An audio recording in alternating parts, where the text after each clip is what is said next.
Le Bitcoin, la plus célèbre des crypto-monnaies, a franchi la barre des 90 000 $ de valeur ce lundi pour la première fois de son histoire. Et ce record, il intervient une semaine après l'élection de Donald Trump aux États-Unis. Et spoiler, eh bien ça n'est pas une coïncidence. Mais alors quel est réellement le lien entre Donald Trump et le Bitcoin et pourquoi ce revirement de Donald Trump en faveur des crypto-monnaies? Salut, c'est Hugo, j'espère que vous allez bien. C'est le sujet à la une des actualités du jour. Bienvenue au passage à tous les nouveaux qui sont de plus en plus nombreux sur ce format ces derniers jours. Et je rappelle pour les nouveaux que vous pouvez le suivre à la fois sur YouTube ou alors en podcast audio sur toutes les applications de podcast. Bon, déjà en quelques mots, mais pour que tout le monde ait les mêmes infos, reprenons les bases. Le Bitcoin, c'est l'une des crypto-monnaies les plus connues. Elle a été créée en 2009 et c'est l'une des plus répandues aujourd'hui. Les crypto-monnaies, ce sont donc des monnaies entièrement numériques et elles sont utilisées pour faire des transactions sans passer par des banques. Le Bitcoin, par exemple, fonctionne sur la base d'une blockchain. Donc la blockchain, qu'est-ce que c'est? Je vais essayer de résumer ça en une phrase, ça va être compliqué, mais pour faire simple, c'est une technologie de stockage et de transmission d'informations, le tout de façon anonyme, transparent et sécurisé, et qui fonctionne le tout sans organe central de contrôle. Par exemple, contrairement aux monnaies traditionnelles qui sont émises par les différents gouvernements, le Bitcoin de son côté ne dépend d'aucune autorité centrale,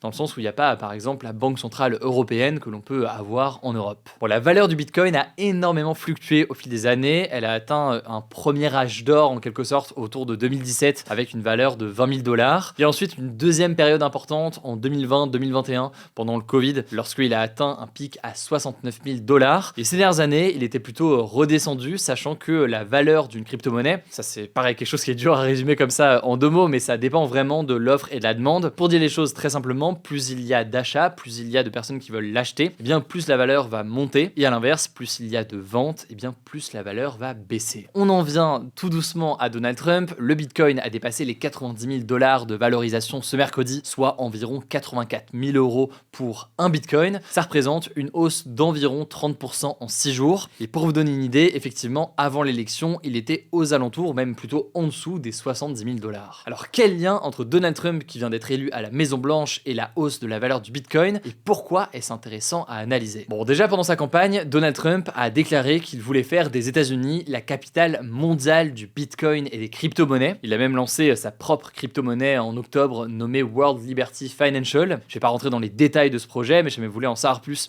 je vous mets des liens directement en description. Par ailleurs, si l'on en croit ses derniers discours et son entourage aussi, Donald Trump pourrait assouplir les réglementations liées aux crypto-monnaies, en rupture donc avec l'administration de Joe Biden. Il a notamment promis de remplacer Gary Gensler, qui est le patron de l'un des gendarmes des marchés financiers américains et qui est opposé au développement des crypto-monnaies. Donald Trump, pour dire les choses simplement, souhaite que les futures réglementations soient écrites par des gens, je cite, qui aiment le secteur, pas par ceux qui le détestent. Par ailleurs, ce que l'on peut noter, c'est que Donald Trump a proposé de constituer pour les États-Unis une réserve nationale stratégique de Bitcoin à partir de Bitcoin qui aurait été saisi par les forces de l'ordre. En fait, l'idée dans les très grandes lignes, c'est de reprendre le concept des réserves nationales de matières premières, comme les réserves de pétrole par exemple des États-Unis. Le but, ce serait de détenir un stock de Bitcoin en cas de besoin économique, sauf que ces bitcoins, ils seraient saisis dans des affaires criminelles dans le cadre d'enquêtes donc aux États-Unis. Enfin, on peut noter que Donald Trump s'est aussi engagé à ne pas créer de dollar numérique. C'est un projet en fait qui viserait à créer une version numérique du dollar américain émise et contrôlée directement par la Réserve fédérale, et c'est un projet qui inquiétait, je ne rentre pas dans les détails, mais la communauté des crypto-monnaies. Tout ça pour dire donc que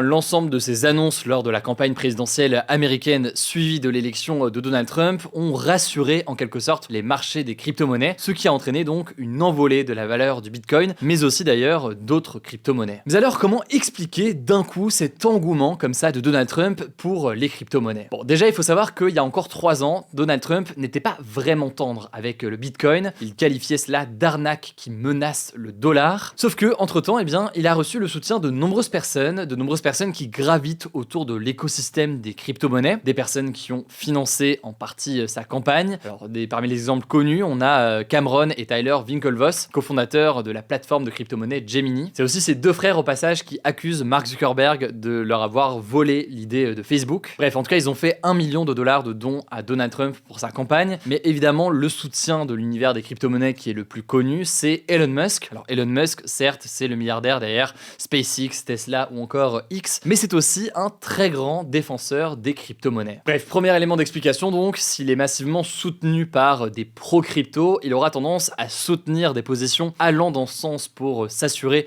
leur soutien pendant la campagne. Ça rejoint d'ailleurs l'épisode des actualités du jour qu'on a posté hier. Mais ce n'est pas tout, puisque Donald Trump veut aussi faire des États-Unis la capitale mondiale du Bitcoin et des crypto-monnaies. Et il y a aussi derrière ça des motivations géopolitiques, avec notamment en ligne de mire la concurrence avec la Chine, avec donc l'idée d'avoir une réserve de crypto-monnaies et d'accumuler tout cela avant la Chine. On peut aussi noter que dans un contexte de tension géopolitique, les crypto-monnaies dans certains cas pourraient permettre de contourner certaines sanctions ou restrictions. On sait que c'est quelque chose qui est déjà utilisé par la Russie et par certaines entreprises russes pour contourner les sanctions occidentales dans le cadre de la guerre en Ukraine. Et donc Donald Trump, de la même façon, pourrait s'appuyer sur les crypto-monnaies pour maintenir des liens économiques avec des régions qui sont ciblées par des sanctions internationales. Enfin, pour terminer, on peut aussi noter qu'il y a potentiellement un intérêt plus personnel. En effet, en 2022, Donald Trump a gagné entre 100 000 et 1 million de dollars en vendant des NFT, donc qui gravitent quand même autour de cet univers des crypto-monnaies. On peut aussi noter que selon plusieurs médias, il possède plus d'1 million de dollars en Ethereum, qui est une autre crypto-monnaie dont la valeur pourrait augmenter et a même augmenté ces derniers jours. Alors maintenant, comment est-ce que tout cela va évoluer? On l'a dit, là, il y a des records qui ont été battus, et ça me paraissait intéressant de faire un point sur les raisons et les motivations de Donald Trump, et même s'il y a une tendance donc importante en ce moment, dur de dire à quoi ça va ressembler dans les prochains mois. Ça me semble en tout cas intéressant de faire un point là-dessus, je vous mets des liens en description, mais avant de passer aux actualités en bref, je voulais aussi faire un point rapidement sur les personnes que Donald Trump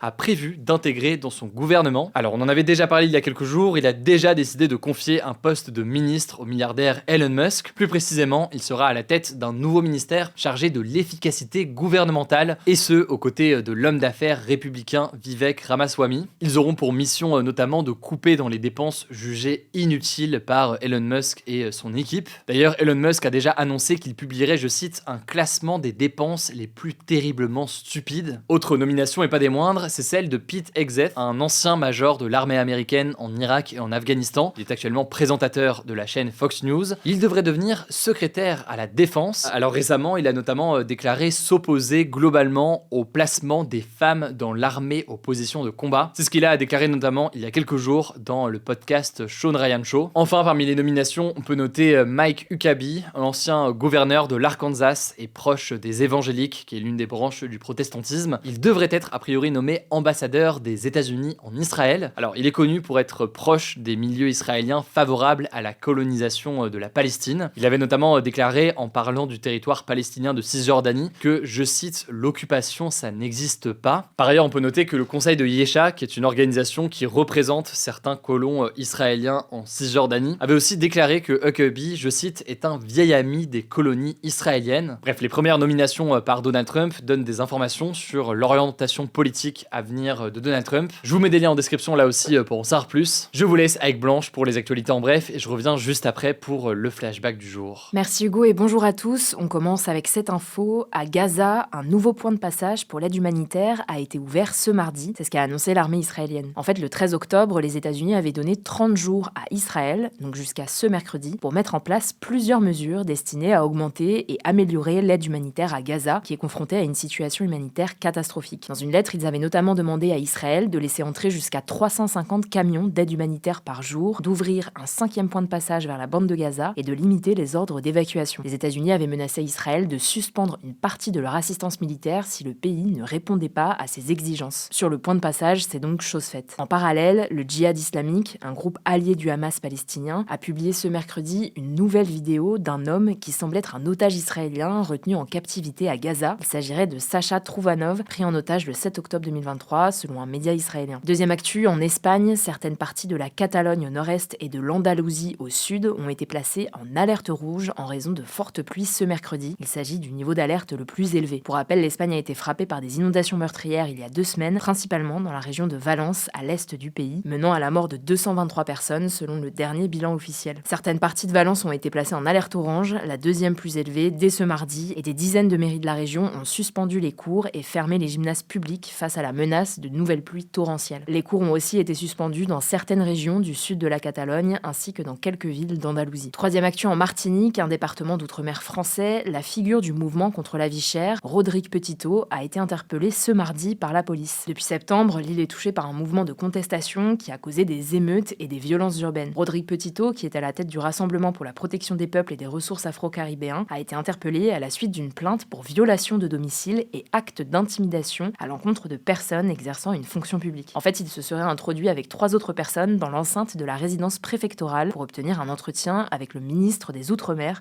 François-Noël Buffet, en visite à la Martinique. Le préfet de l'île se serait alors interposé afin de lui interdire l'accès. Suite à son interpellation, une centaine de personnes se sont rassemblées devant le commissariat de Fort-de-France, la capitale, pour demander sa libération. On suivra ça. 4e actu, la Guyane, un autre département français situé en Amérique du Sud, est touché par une sécheresse persistante qui pourrait compromettre l'accès à l'eau potable. En fait, la sécheresse augmente le niveau de sel dans l'eau. Le problème, c'est que ça peut rendre l'eau impropre à la consommation. C'est notamment le cas à Saint-Laurent-de-Maroni, une commune au nord, où l'eau du robinet serait impropre à la consommation directe à partir de ce mercredi jusqu'au 19 novembre à cause de l'augmentation de la salinité dans le fleuve Maroni. Alors même si l'eau du robinet peut encore être utilisée pour l'hygiène et le nettoyage, l'Agence régionale de santé a fermement déconseillé de l'utiliser pour boire et cuire des aliments. La municipalité de la commune et la Société guyanaise des eaux ont mis en place des points de distribution d'eau potable, notamment dans les écoles. 5e actu, un nouveau carnet de santé avec des pages dédiées au temps d'écran sera lancé le 1er janvier 2025. C'est ce qu'a annoncé la ministre de la Santé, Geneviève Darrieussecq, ce mercredi sur France Info. Le carnet de santé, c'est un document qui réunit tous les événements qui concernent la santé de l'enfant depuis sa naissance. Concrètement, pour la version 2025, la ministre a indiqué que ces nouvelles pages contiendraient des conseils et des mesures de suivi relatifs au temps passé sur les écrans à destination des parents, sans donner plus de précision. L'objectif, faire de la prévention dès le plus jeune âge. Et enfin, on termine avec cette actu, une émeraude vendue aux enchères ce mardi est devenue le bijou le plus cher du monde. Il s'agit d'une émeraude rare de 37 carats montée en broche par la maison Cartier pour le prince ismaélien Aga Khan dans les années 60. Elle a été adjugée pour près de 9 millions d'euros chez Christie's, une société de vente aux enchères internationale à Genève. Il s'agit d'un montant record aux enchères pour ce genre de pierres précieuses selon la maison de vente. Merci beaucoup Blanche. Alors aujourd'hui on termine avec un retour il y a 9 ans, le 13 novembre 2015.